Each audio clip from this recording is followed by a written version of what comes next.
light, easy to handle, effective. The handgun is the ideal weapon for both defensive and offensive close-quarter man-to-man combat fighting. Easily carried at the side, it's practically a part of you. In spite of the weapon's light weight and compactness, a bullet smashing through only one of these white pine boards would be enough to seriously wound a man. Before handguns can be fired properly, men must first complete basic training with the pistol and revolver on a standard range. Here, trigger squeeze, sighting and aiming, and other fixed and correct firing habits are learned. This basic training, however, doesn't prepare a man to get the most out of his weapon in combat. For here on the range, he's firing under ideal conditions at stationary targets. Being a good shot on a range doesn't mean that a man will be the same good shot when the target is moving or firing back at him. To get the maximum out of his gun, a man must learn to fire quickly and instinctively. Just as a rifleman graduates from the practice range to combat firing, the man armed with the handgun must have the same kind of advanced training with his weapon. A course in combat or practical firing has been designed to give that needed advanced training. As in this demonstration, men learn to shoot quickly and accurately from any one of the three basic firing positions. From the prone position, they learn to score hits on a pair of bobbing targets at over 50 yards. Moving up to 25 yards and assuming the kneeling position, they'll be able to do the same thing. In combat firing, a two-shot burst gives a dispersion of 6 to 8 inches on the target, assuring at least one hit. When a moment's delay may cost a life, combat firing trains men to fire instinctively from the standing position, pointing the gun as if it were a finger. To change the direction of fire quickly while at a standstill, just pivot on either foot.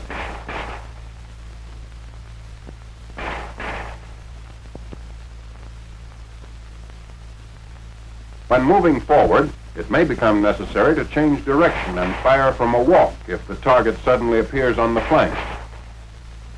This is combat firing, quick, automatic, and accurate. Now let's follow a small group of men who've just finished basic training with the pistol as they're taken through a course in combat firing. Safety precautions apply here too. The first thing you always do is inspect and clear your piece. When that's been done, you're ready to proceed. One of the most important things in combat firing is the correct grip on the gun stock. So we'll take that up first. Fit the pistol in the crotch of the hand and take a firm, tight grip on the weapon. The barrel should be in direct alignment with the forearm. So if you pointed your finger instead of the gun, it would be right on the target.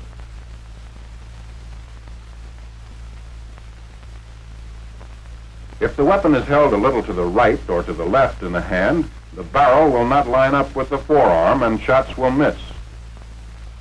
It should never be this way. For accurate shooting, the gun must be in line with the forearm. Remember to take and keep a tight, firm grip on the gun stock. A loose grip will allow the weapon to twist in your hand on recoil.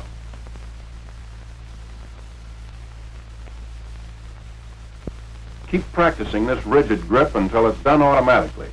That's the way you'll have to do it when it really counts. Your use of handguns probably won't be limited to the pistol. Let's have a look at one of the revolvers used by the Army. The revolver is a natural pointing gun. When placed in the hand, it is directly on the target.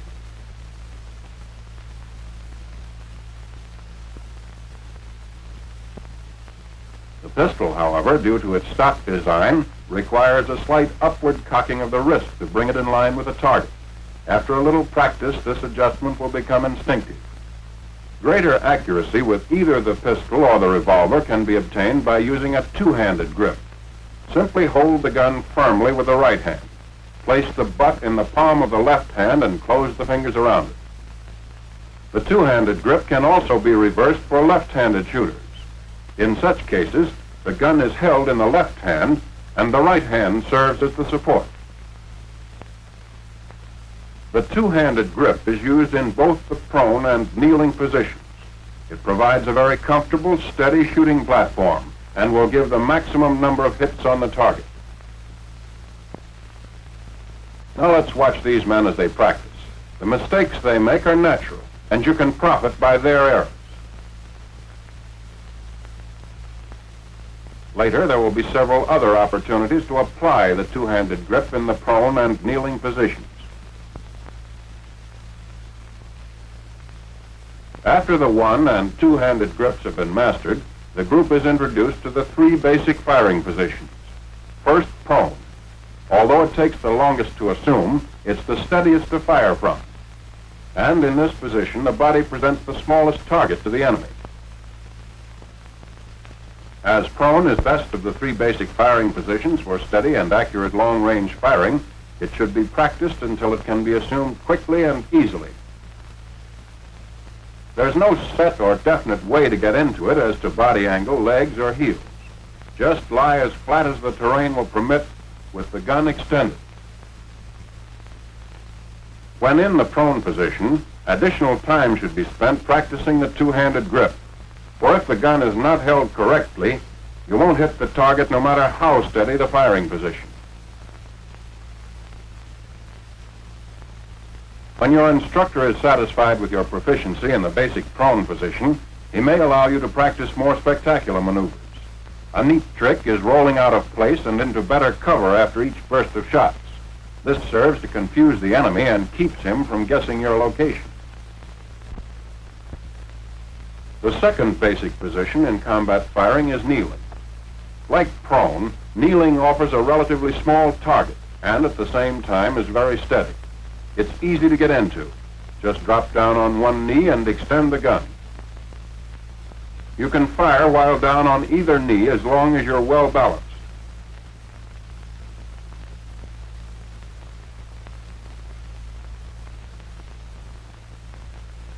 With practice, and remembering to use a tight, firm, two-handed grip, you'll soon be able to throw your shots right where you want them.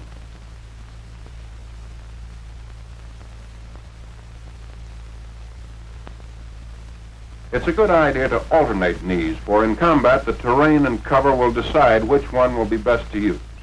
Learn every movement so it can be done smoothly and promptly without having to think about it.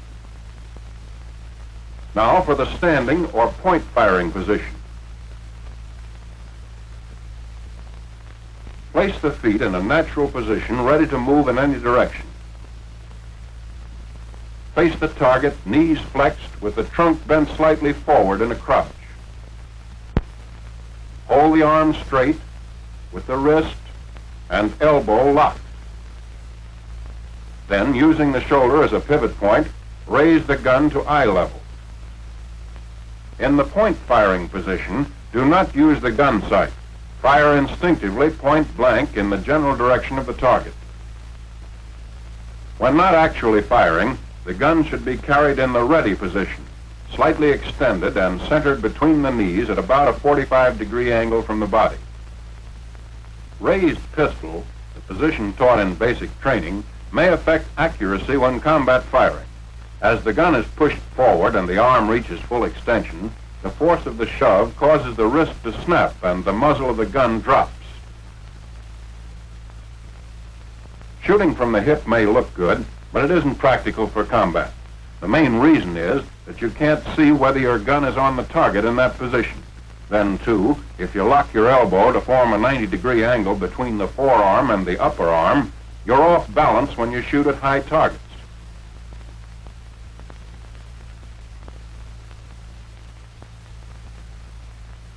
Point firing with locked wrist and elbow and pivoting from the shoulder will give the greatest number of hits. Here's an alternate position which some shooters find more comfortable. The elbow is held flexed or bent instead of being locked straight. Considerably more practice is necessary to master this position. Be sure to extend the gun far enough to the front so that you can get a glimpse of it and correct any shooting errors.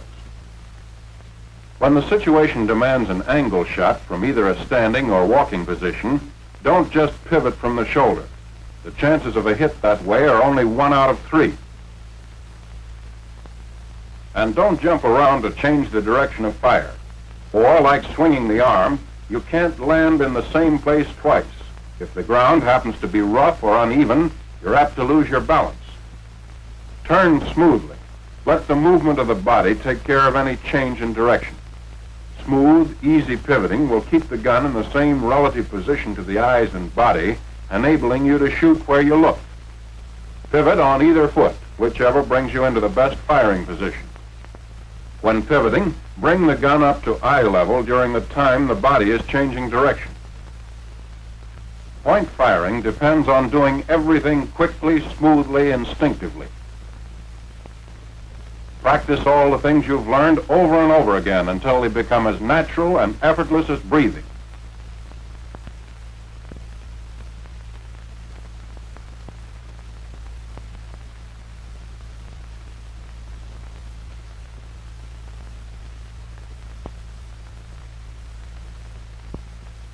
Now let's see how these same men will do with live ammunition. Remember that these are the first rounds they've fired since completing the basic firing course. In order that hits may be more easily seen, tracer ammunition is being used.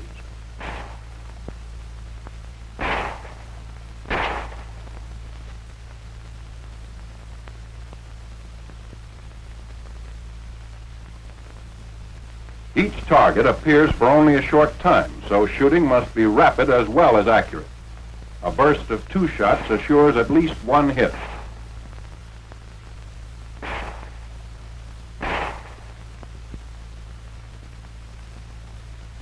At 25 yards, kneeling, the group will do fairly well. Of course, some of the men will make natural mistakes, but misses are not far off the mark. Minor corrections will put these men right on the target in a short time.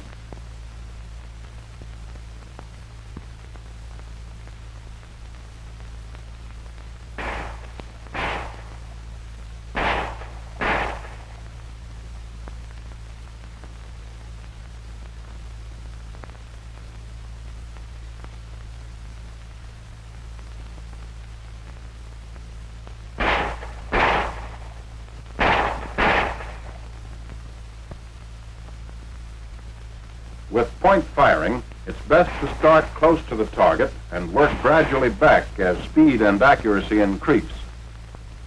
Watch this next man. After firing at the first target, he'll relax and change his grip on the gun, missing the second target completely.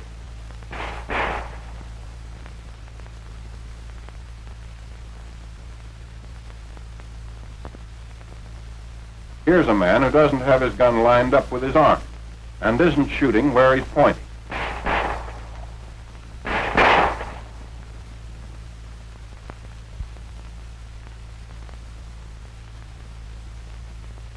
This man, however, is using a tight grip and has the gun aligned with his forearm.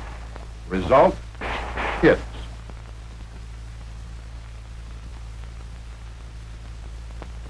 For teaching large groups of men combat or practical firing, a regular pistol range can be easily converted.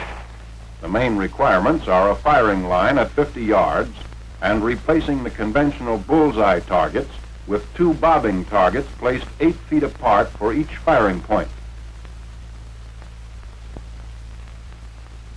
When practicing the kneeling position, the pistol stands at the 25-yard line can be used to simulate obstructions over which to fire.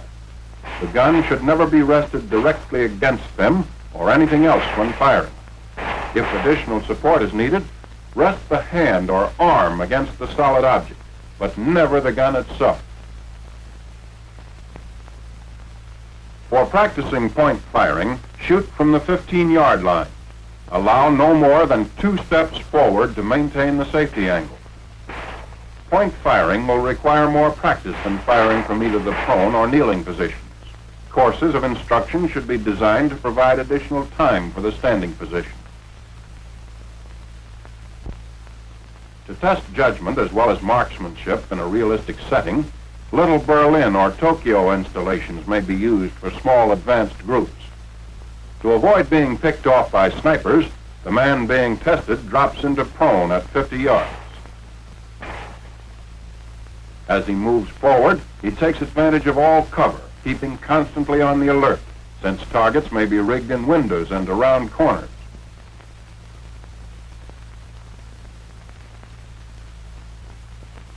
At 25 yards, the situation calls for the kneeling position. Ahead in the open, only point firing will be possible.